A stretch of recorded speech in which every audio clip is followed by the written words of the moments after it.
أكملتن خواجمو في جالة مودا وتتكيرو غنما راديو تيفي أدو كبادي سنف ديادي تنجرم أدون درام هنگا فوتو دوم مني مرتي فدرالا بريزيدنتينا نو سومالي دراني أبدي محمد عمري في نموتا أفرو إرتي منا دبلتا بوليسي دان ديما كانن هرتفا جراچون نموتا أدباباي مسكالاتي هليلا بومبيرا وطن شك من إرتي منا شركي سما إرتي بناميتي جروم أيامي في سوچي ديمقراسوما أمتوتا نانو كيبا ويا رانتنا ياي كورنفاسا كيفا جراچا أدو بيالاتين كنادان هوغنتو ماينا مرلموما كبجا كندي في تورته الرافل أما أدو بلينان أدو الراولين أنو بسار دوان مني مرتي فدرالا بريزيدنتينا نو سومالي أبو عبدي محمد عمري في نموتا أفرو إرتي همنا من مرتي تي كندياتني توران همنا إساني تيف سكتين سرا خنجرو بوليسي فدرالا تيف كان هردفا جروتو بكمي تجرم بلينا أدو هناتيف مويدي محمد مني مرتي فدرالا بريزيدنتينا نو سومالي دراني أبو عبدي محمد عمر دبلته شكم توتا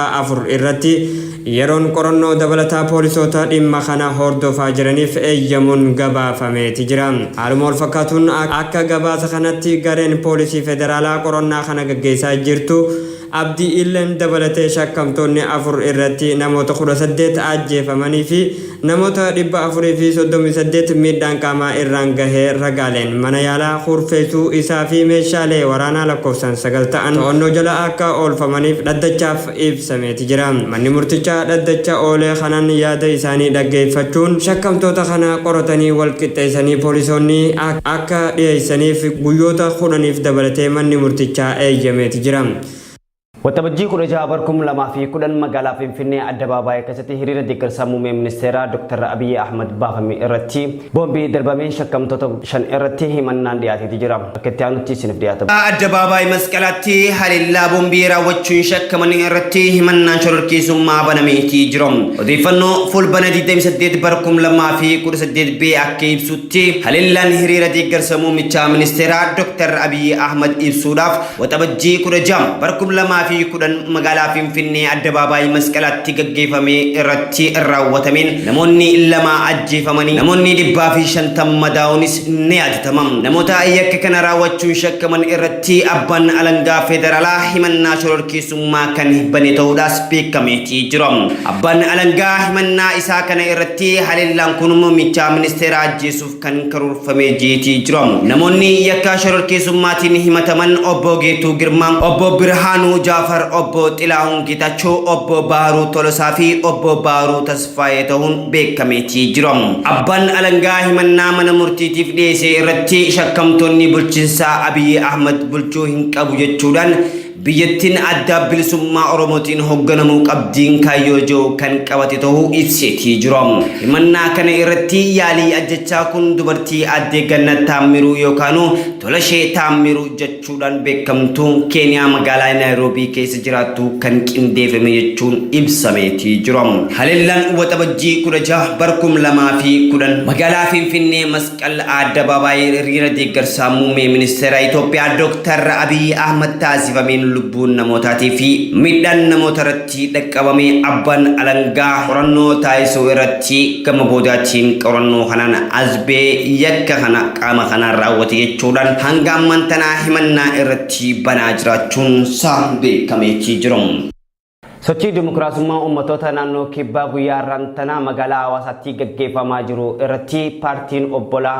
Addawaayee irratti hirmaatanii jiran bal'ina oduu kanaatiif Muhammad Muhammad sochiin dimokiraasummaa ummatoota kibba Itoophiyaa yaa'ii isaa kurnaffaa gaggeessaa jiraachuun beekameeti jiran yaa'iin har'a fulbana 18 kaasee amma fulbana 20 takka bara 2011tti magaalaa Hawaasaatti gaggeeffamaa kan jiru murteewwan jajjaboos ni dabarfamu jedhameeti eeggamaati jiran almool fakkaatuun dhaabbileen biyyoolessaa miseensa Addawaawii ta'an yaa'ii isaanii gaggeessaa jiraachuun Oromoon Democratic Party dursee gaggeessuudhaan moggaasa asxaa fi faaruu paartichaa geeddaruun isaanii ni yaadatama.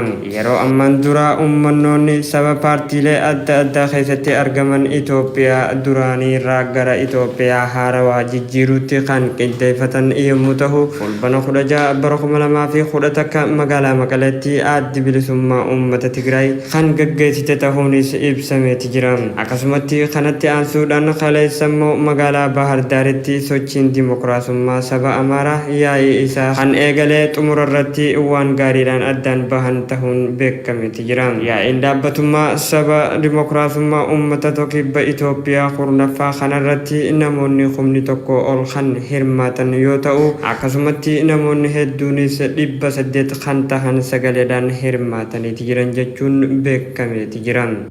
Oduu biyya alaatiin. Yaa'ii dhaabbatummaa mootummoota gamtoomanii 73ffaa Ameerikaa Niiwuorkitti gaggeeffamaa jiru irratti ministeerri dhimma alaa Itoophiyaa Dr. Warqinoo Gabayyoo haasawaa taasisaniiti jiran. Bal'ina oduu kanaatiif Muhammad Muhammad. Itoophiyaan nagaa fi misooma naannichaatiif cichoominaan hojjechaa jirti jedhan ministeerri dhimma alaa federaalaa dimokiraatika Riippaabilika Itoophiyaa Dr. Warqinaa Gabayyoon. Dr. Warqinaa yaa'ii waliigala dhaabbata mootummoota gamtoomanii 73ffaa irratti haasawaa taasisaniin akka dubbatanitti Itoophiyaan nagaa tasgabbii fi misooma naannoo baha Afrikaa eegsisuudhaaf cimtee hojjechaa jiraachuus bal'inaan ibsaniifiiti jiran. Itoophiyaan miseensa dhaabbata mootummoota gamtoomanii hundeessittis akkuma taate hammattummaan dhaabbaticha akka bal'atuu fi rakkoolee fi sodaan jiranis akka hiikkatan ni hojjetti jedhee bal'inaan ibsaniiti jiran. Haaluma wal fakkaatuun jijjiiramni Itoophiyaatti dhufaa jiru siyaasaa fi hawaasummaadhaaf carraa gaarii uumuu isaatis Dr. Warqinaa Gabayyoon haasawaa isaanii burqisiisaniiti jiran. Olaantummaan seeraa akka kabajamu hanqinni akka mirkanaa'u dinagdeen biyyaa sirnaan akka bulu itti gaafatamummaan akka jiraatu hirmaannaan uummataa akka mirkanaa'u dimokiraasiin akka dagaagu ni hojjanna jedhanii dhimma isaanii baafataniiti jiran. Malaamaltummaan dhiibbaan mirga namummaa rakkoon bulchiinsa gaarii akka furaman mootummaan kutannoodhaan hojjechaa jiraachuus ibseeti jira. Dr. Warqinaa Gabayyoo kan dubbatan rakkoo Eertiraa fi Itoophiyaa waggoota 20f tures furamaa jiraachuus ibseeti jira. Akkasuma Jabuutii fi Eertiraan maritti deebi'uun Soomaaliyaan tasgabbaa'uu himanii kunis naannicha nageenya waaraa fiduuf murteessaa ta'uus ibsa baasaniiti jiran. Kanaadaan hooggantuu Maayinaamar tan duraanii irratti lammummaa biyya isaanii kan kenniteef turte irraa fudhachuun isii dhaga'ameetii jira. Akka itti aanutti isiniif dhiyaata. Kanaadaan hooggantuu Maayinaamar lammummaa kabajaa kennitee fi turte irraa mulqiteetii jirti. Odeeffannoo fulbana 28 bara 2018 BR ibsutti paarlaamaan Kanaadaa torbee dabree dararaa fi ajjechaa Maayinaamar keessatti musliimoota Roongiyaa irratti raawwatameen duguggaa sanyii jechuun labsuun isaa ni yaadatama. Paarlaamaan Kanaadaa labsiisan irratti hooggantuu Maayinaamar Aung San Suu Kyi dararaa fi ajjechaa musliimoota Roongiyaa irratti raawwatameen dubbisuudhaaf fedhii dhabuu isaa cimsee balaaleffate. Kanuma hordofuun Khamisaa Khaleessaa ammoo seerotumtuu Kanaadaa lammummaa kabajaa Aung San Suu Kyiif kennamee ture kasagalee guutuun irraa mulqeetti jira. Suu Kyiin bara 2007 keessa qabsooftuu dimokiraasii fi mirga namummaa jaamtiin bulchiinsa magaalaa Ottawa irraa lammummaa kabajaa argattee turte. Haa ta'u malee hooggantuun Maayinaamar tun duula ajjechaa waraana biyya musliimoota Rohingiyaa irratti raawwateen kan uummata 700 ol qe'ee irraa buqqisuun gara biyya ollaatti baqachiisee balaaleffatuu dhabuu isiitiif garmalee qeeqamtee turte.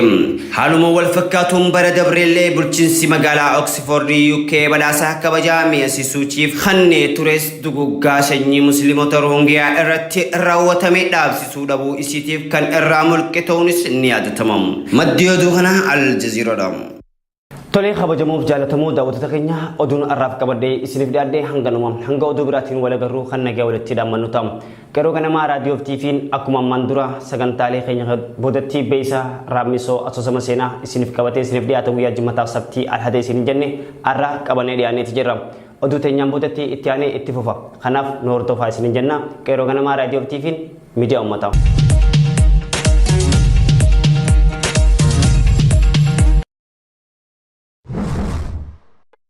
Hashama harka fuunii kabajamtootaaf daawwattootaaf dhaggeeffattootaa qeeroo ganamaa raadiyoo TV hundi keessan kanneen hordoftan gara marsaa miidiyaa garaagaraa kan akka YouTube fi Facebook irratti keessattuu ammaan dura raammisoo asoosama seenaa beeksisa isiniif dhiyeessaa turuun keenyas ni yaadatama. Hawwiin akka nu eeggachaa turtan abdii qabna. Kanaaf guyyaa arrantanaa raammisoo asoosama seenaa kutaa jalqabaa qabannee dhiyaanneeti jirra. Akkuma isin affeerrannee waadii isiniif gallee jalqaba irratti argamna. Kanaaf raammisoo asoosama seenaa guyyaa arrantanaa waa'edduu irraa bartan waa'edduus irraa hubachuun jallisin jennee abdanna. Raammisoon asoosama seenaa jalqaba irratti argamuun raammisoo asoosama seenaatti wajjin turtii gaarii. Barreessaan kitaaba kanaa Abbaa Urjii akkasumas dubbisaan sagalee Bokokkoo Lammitii wajjin turaarsin jennam. Raammisoo asoosama seenaa barreessaan Abdurrashiid Abdurrahmaan yookaan Abbaa Urjiiti. Raabbiin sagalee Bokokkoo Lammiiti.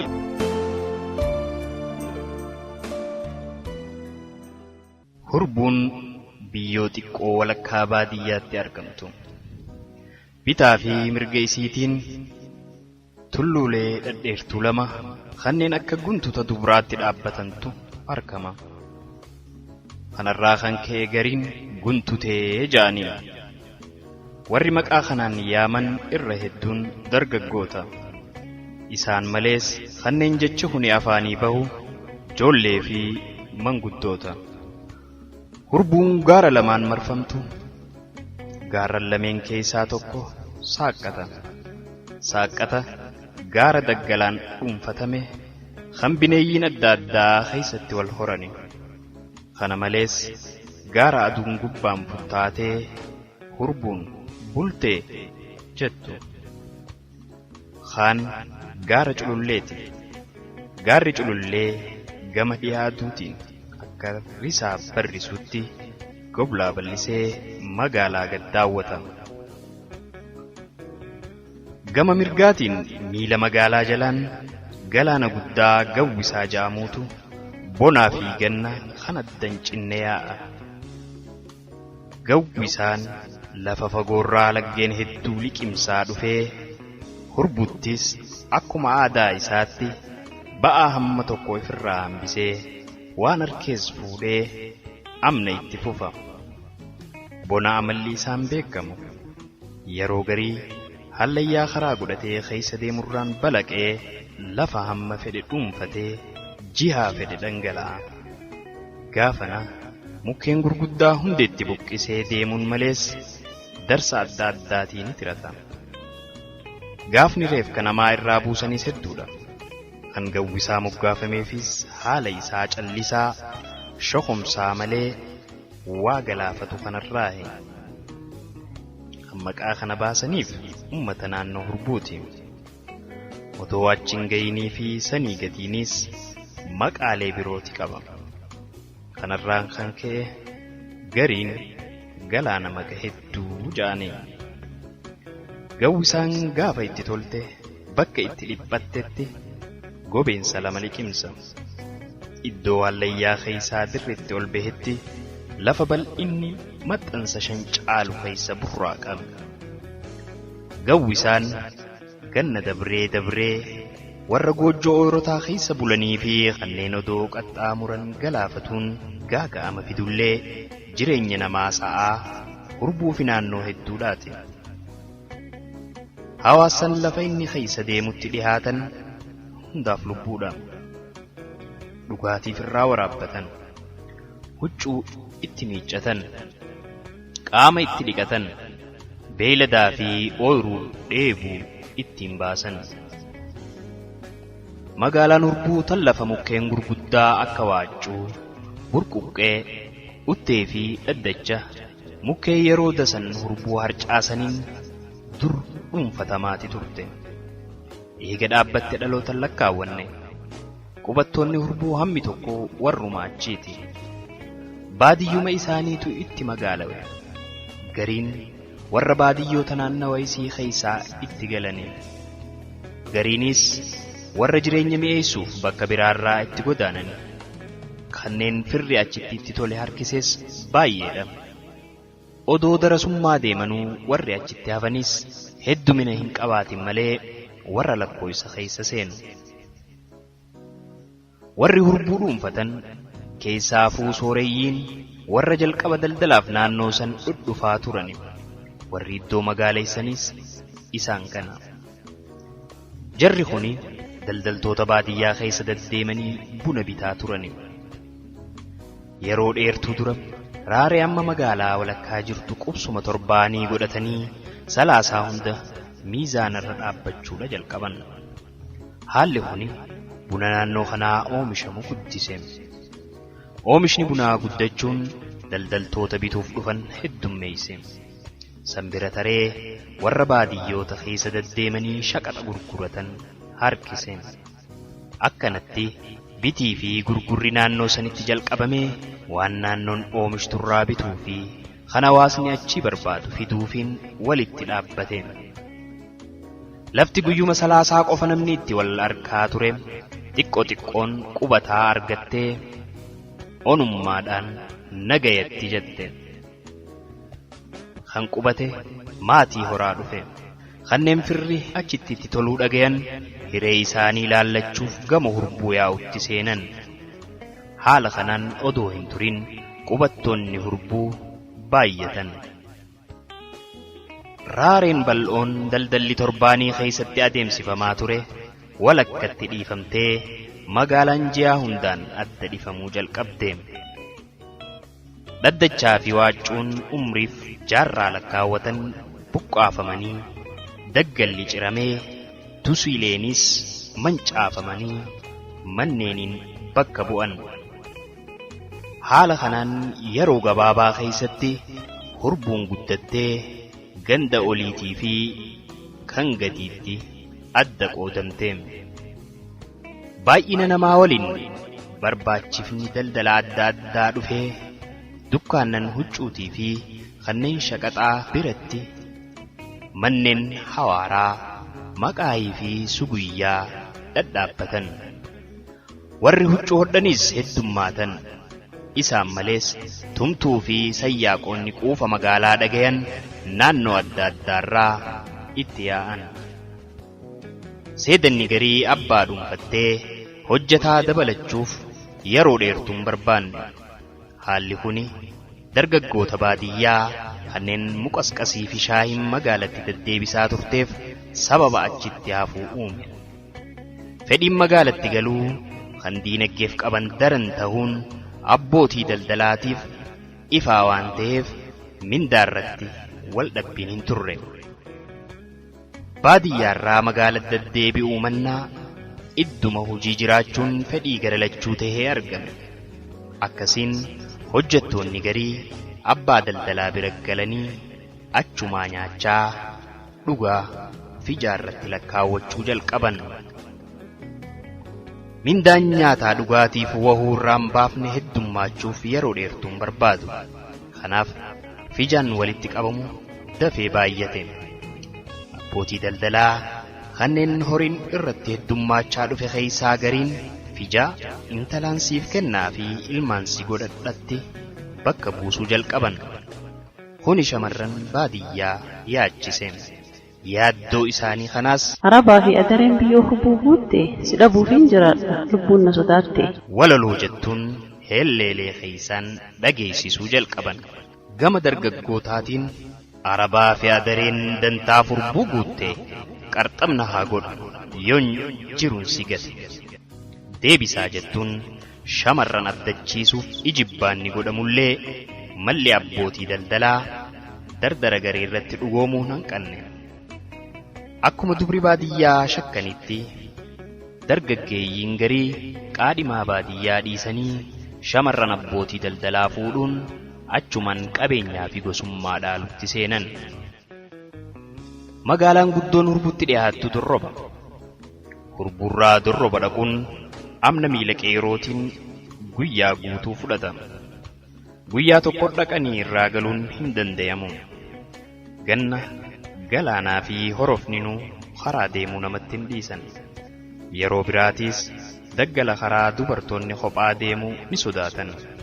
Kanaaf jecha odoo magaalaan hurbutti hin dhaabbatin dura ummanni baadiyyoota naannoo kanaa amma magaalaan dhaqan turan. Warri baatii sadii keessatti illee dhaqan ni takkatan. Irra hedduun namaa kan Dorroba dhaqan yeruma maatii daara baasuu barbaadan. Kana achitti warra gaasa soogiddaa fi shaqaxaan baadiyyaa keessa deddeeman irraa waan fedhan bunaan jijjiirratu. Kan kanarraa hafe aadaa galchaa walitti kannachuutiin rakkoo bahu. Gama biraatiin uummanni naannoo Hurbuu magaalaa waa itti gurguratan dhabaaf buna malee waan hedduu hamma jiraniif isaan barbaachisuu olitti oomishaa hin turre.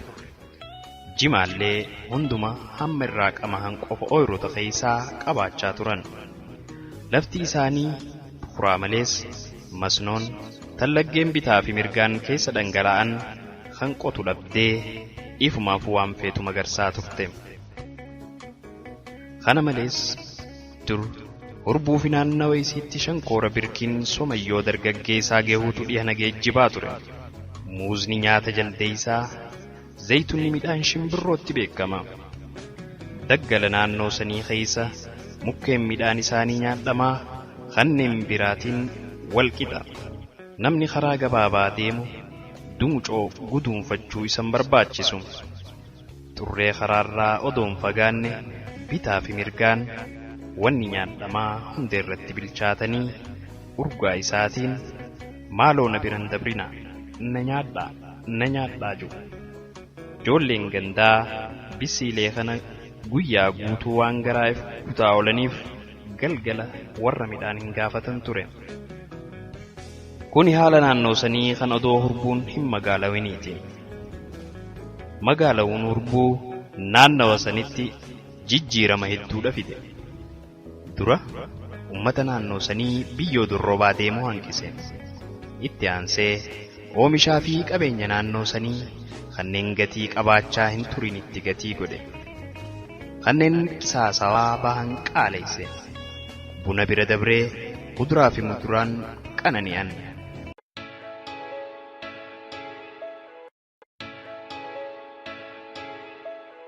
Tole kabajamtootaaf daawwattootaaf dhaggeeffattoota qeerroo ganamaa raadiyoo TV kun kan dhaggeeffachaa jirtan qeerroo ganamaa raadiyoo TV dha. Raammisoon asoosama seenaa kan isiniif qabannee isiniif dhiyaannee kutaa tokkoffaa har'aaf kana fakkaata. Raammisoon asoosama seenaa ni mi'aawa kanan daran kan mi'aawu hafeetii jira. Kanaaf kutaa tokkoffaa har'aaf qabannee isiniif dhiyaannee hangana itti fufa boruuf iftaanis akka nu eeggattan gamanumaan isin affeerna. Kanaaf raammisoon asoosama seenaa torban hunda jimmataaf sabtii alhadam kutaadhaan isiniif dhiyaannee isiniif dhiyeessuudhaaf haal duree xumurannee jirra. Boruus itti fufa arraaf hanganuma waan dhaggeeffattaniif galatooma.